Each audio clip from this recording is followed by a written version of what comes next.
स्वागत करुछि आजिर नुआ ब्लॉग को। आज थिला रज संक्रांति तो मु सकाळ सकाळ रेडी हो जाइतिली नुआ ड्रेस पिंधि बाकी थिला मेकअप ही देखंतु मु मेकअप ही जाइछि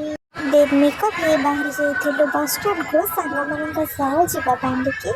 बुलिबा को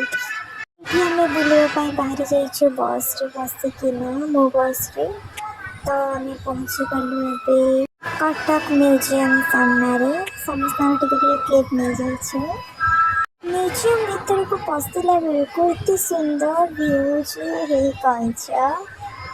माछ एमती बहुत किसी देखा अपन मान मिल विजिट करंतु जल्दी जल्दी कटक म्यूजियम। एमती किसी समय बुलाबुली पर आमको लग जाता बहुत जोर भोक खरा बेलिया म्यूजियम जाइछु आ सांगा माने साथी अच्छा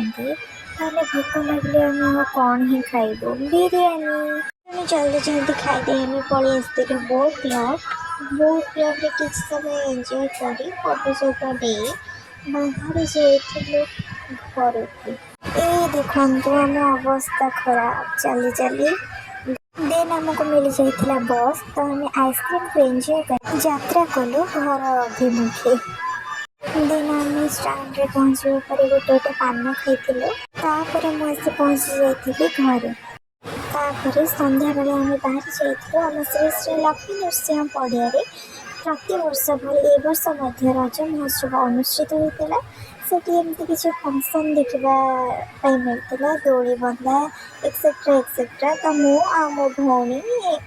किसी जन मिसी जाइलु एंजॉय करने को आम पलि आसलु घर को दिन पूरी पिठा तरकारी खाई शुभ रात्रि।